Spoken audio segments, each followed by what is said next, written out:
अस्सलाम वालेकुम दोस्तों, क्या हाल है? ठीक हो, खुश हो?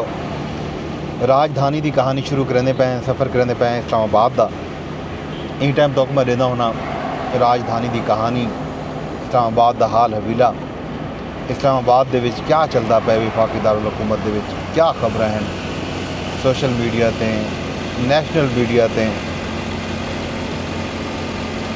सब तो पहले मौसम का हाल हवीला दे रहे। मौसम अज धुप कोई नहीं तेज़ झाड़े ते नाल कहीं वेले में सिज जरूर जाती पेंदे। हवा भी खुली खड़ी है बाहर हल्की हल्की ते बहार का खुशगवार मौसम इंजे वेले है विफाकी दारुल हुकूमत का। खबर वाले पासे जुड़ूँ तो इंजे वेले दो त्रै खबर ज़्यादा अहम हैं। एक तो खास तौर के उत्ते इमरान खान साहब के मुलाकातें ते पाबंदी के हवाले नाल कल तक मैं दस्या कि इस्लामाबाद हाई कोर्ट ने फैसला कर दिते तो हुण जिहड़ा है खान साहब नाल हफ्ते दूध ही उन्होंने वकील उन्होंने दोस्त ते उन्होंने अहले खानदान के जिहड़े लोग हैं वो मुलाकात कर सकते हैं। लेकिन शर्त यह हो सी कि वो मुलाकात तो बाद अडियाला जेल तो बाहर जिस वेले मीडिया नाल गाल मुहाड़ करेंदे हैं DSNGs होंदे हैं मीडिया नुमाइंदगान होंदे हैं उन्होंने अगू के खान साहब नाल मुलाकात का हाल हवीला आके बाहर लेंदे हैं तो उन्हें उत्ते पाबंदी लग गई है।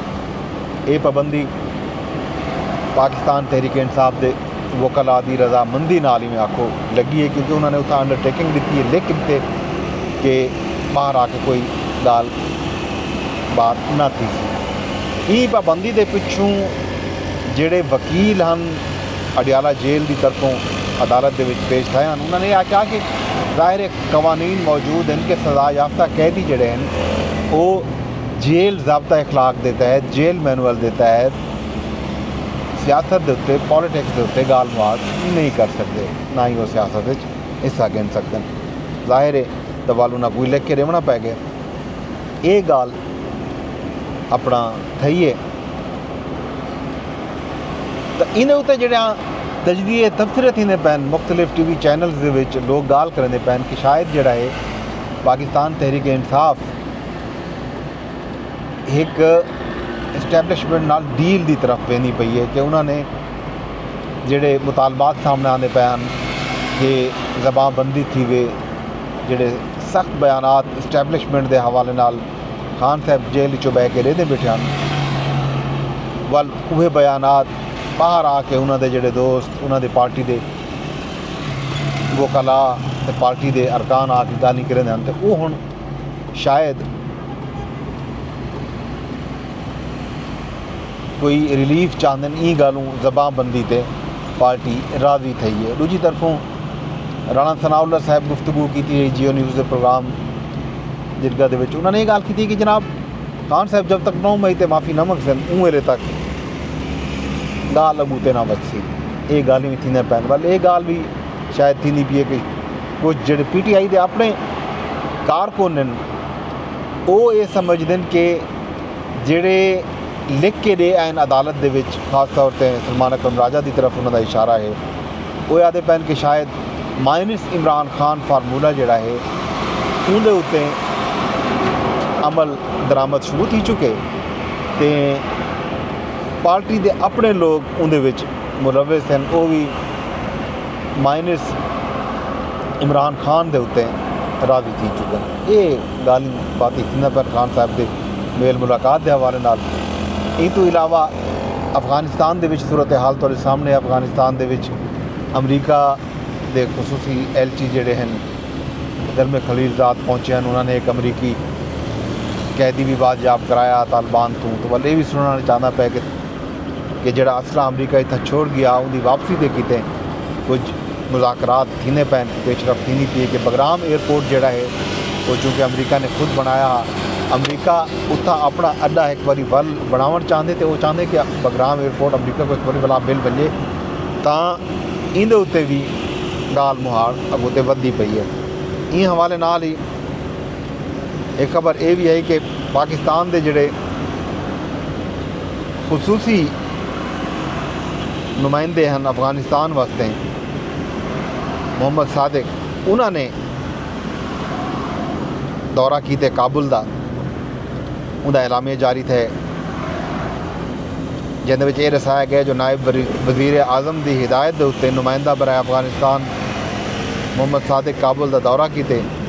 मोहम्मद सादिक 22 मार्च को अफगानिस्तान के कायम मकाम वजीर खारजा अमीर खान मुत्तकी नाल मुलाकात की है। बाहमी दिलचस्पी के अमूर, अमन अमान, तिजारती ते इकतसादी तावन के नाल नाल अवामी रवाबित के उत्ते भी तबादला ख्याल किया गया। मुलाकातें दे विच सिक्योरिटी समेत तमाम मुतलका अमूर ते तवज्जो देवन की ज़रूरत ते जोर दिता गया। दूहे मुल्कें बाहमी फ़ायदामंद ताल्लुकात को मजबूत बनावन के आज़म को एक बारी वल दोहराए तो ये गाल की है कि दूहे मुल्कें के ताल्लुकात बेहतर किए वैसन। इलाकाई तिजारत के राबते के तमाम मौके तो फ़ायदा चावन के उत्ते इतफाक किया गया।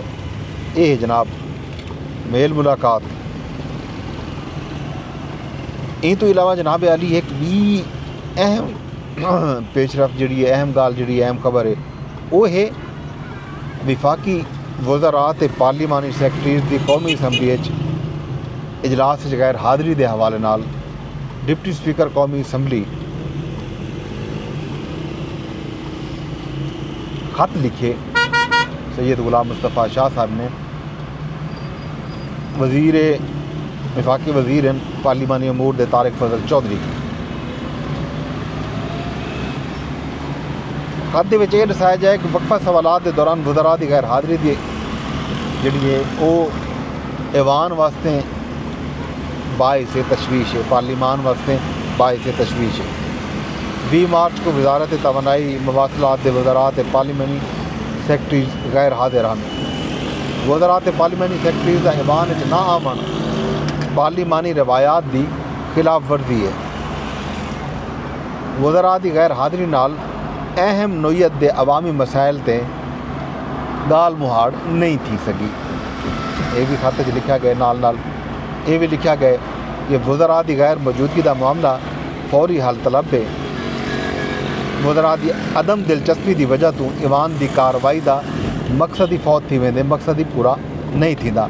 आइन के तहत अराकीन के सवालात के जवाब देवन काबीना की मजबूरी जिम्मेदारी है। काबीना पाबंद है कि वो ईवान दे विच पूछे गए अराकीन के सवालात के जवाब हरू भरू देवे। उन्होंने ये भी विफाकी वजीर के तवसत नाल वजीर आज़म को रिक्वेस्ट की है कि ई अहम मामले के उत्ते वो तवज्जो देवन ते ई मसले को हल करन दे विच किरदार अदा करन। ये अहम ते संगीन नोयत का मसला मामला है। हुण गाल ये तक पहुँच गई है कि वजीरें की तादाद बढ़ा दी गई है। पहले घट वजीर हुण 54 के करीब काबीना का हुजूम थी गए। उहदे बावजूद वजीर पेश नहीं होंदे पार्लिमान दे विच कि वो अराकीन दे पूछे गए सवालों के जवाब देवन। तो डिप्टी स्पीकर को बाकायदा खत लिखना पै गया। तो खत लिख के वजीर आज़म पहले तो असा तो पार्लिमान दे विच ये रिटे तारीख आई कि जिहड़े वेले ई तो पहले दी पार्लिमान है ही खान साहब भी करें करें आंदे हैं, नवाज शरीफ भी करें करें आंदे हैं, तो शहबाज शरीफ भी। अलबत्ता यूसुफ रज़ा गिलानी 2008 तो 2013 के दरमियान जी पार्लिमान है उन दौरान वज़ीर आज़म यूसुफ रज़ा गिलानी तकरीबन हर इजलास दे विच बज़ाते खुद मौजूद होंदे हैं। उन्होंने ज़ाहिर वज़ीर आज़म मौजूद होवन तो वज़रा की मौजूदगी भी यकीनी होंदी है। हुण भी अक्सर ये डिठा कि जब वज़ीर आज़म शहबाज शरीफ या खान साहब के दौर के इमरान खान साहब पार्लिमान तशरीफ गिनाते हैं तो वज़रा भी पार्लिमान के मौजूद होंगे हैं। हुण ना वज़ीर आज़म पार्लीमेंट आंदे तो ना ही वज़रा आंदे। ज़ाहिर पार्लिमान के जी कार्रवाई है उनका मकसद पूरा नहीं पे थींदा। खत लिखना पै गया। हुण देखो ये खत का असर थींदे नहीं थींदा, वज़रा आंदे नहीं आंदे, ये तो हाल अवीला ॾिसो पार्लिमान के इजलास के क्या अपडेट है। ये है जनाब भी ਜਿਹੜੀ ਅਹਿਮ ਖਬਰ ਅੱਜ ਨਿਕਲ ਸਕਦੀ ਹੈ ਨਿਕਲ ਸੀ ਉਹ ਇਸਲਾਮਾਬਾਦ ਹਾਈ ਕੋਰਟ ਦੇ ਵਿੱਚ ਵਜ਼ੀਰ ਆਜ਼ਮ ਸਾਬਕ ਵਜ਼ੀਰ ਆਜ਼ਮ ਇਮਰਾਨ ਖਾਨ ਸਾਹਿਬ ਦੀ ਤੇ ਬੁਸ਼ਰਾ ਬੀਬੀ ਦੀ 190 ਮਿਲੀਅਨ ਪਾਉਂਡ ਕੇਸ ਦੇ ਵਿੱਚ ਜਿਹੜੀ ਸਜ਼ਾ થઈ ਹੈ ਉਹਦੇ ਖਿਲਾਫ ਅਪੀਲ ਜਿਹੜਾ ਹੈ ਮੁਕਰਰ થઈ ਹੈ। ਅੱਜ ਜਿਹੜਾ ਹੈ ਸਮਾਅਤ ਥੀਮਣੀ ਹੈ। ਚੀਫ ਕਾਇਮ ਮਕਾਮ ਚੀਫ ਜਸਟਿਸ ਸਰਦਾਰ ਸਰਫਰਾਜ਼ ਡੋਗਰ ਤੇ ਜਸਟਿਸ ਮੁਹੰਮਦ ਆਸਿਫ ਇਹਨਾਂ ਦਰਖਾਸਤਾਂ ਦੀ ਸਮਾਅਤ ਕਰੇ ਸਨ। ਇਮਰਾਨ ਖਾਨ ਸਾਹਿਬ ਤੇ ਬੁਸ਼ਰਾ ਬੀਬੀ ਦੀ ਦਰਖਾਸਤਾਂ ਇਤਰਾਜ਼ਾਤ ਸਮੇਤ ਸਮਾਅਤ ਕੀਤੇ ਮੁਕਰਰ ਕੀਤੀਆਂ ਗਈਆਂ। ਬਾਨੀ PTI ਦੀ ਤਰਫੋਂ ਤੇ ਬੁਸ਼ਰਾ ਬੀਬੀ ਦੀ ਤਰਫੋਂ अपील के हतमी फैसले तक सज़ा मुअत्तल करने की दरखास्तां भी मौजूद हैं। देखो क्या अपडेट थी है ये तो शाम को देसूँ ये अहम केस है इनकी जो भी पेशरफ्त होती अपडेट होती ये तो शाम के विलाग लाजमी दसूँ। यही अज की राजधानी की कहानी।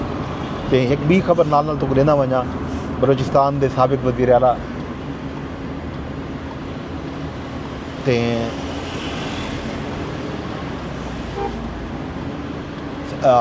सरदार अख्तर महंगल ने वड तो कोयटा तक लॉन्ग मार्च का ऐलान भी किया। जो गिरफ्तारियां थे कोयटा कराची बलोच खवातीन एक्टिविस्ट मारंग बलोच समीदीन बलोच उन्होंने हवाले नाल उन्होंने तशवीश का इजहार किए मजम्मत की नाल ऐलान भी किए कि वह बजाते खुद लीड करे थे लॉन्ग मार्च को। तो लॉन्ग मार्च जोड़ा है वड तो कोयटा तक वैसे ये एक तो अपडेट ही मैं दी वजा भी नाल यही सारी अज की राजधानी की कहानी। वेंदे वेंदे अरदास इहा करे सकें ब्लॉग को शेयर कर छोड़ा है। यूट्यूब पर मेरा चैनल सबसक्राइब नहीं किया वो भी की वजाए तो नाल फेसबुक पर शेयर भी थी सकते लाइक भी थी सकते कमेंट भी थी सकते। इवें ही ट्विटर के उत्ते भी तुसां इको रीपोस्ट कर सकते हो कमेंट कर सकते हो लाइक कर सकते हो। शाम तक रब सोने के हवाले।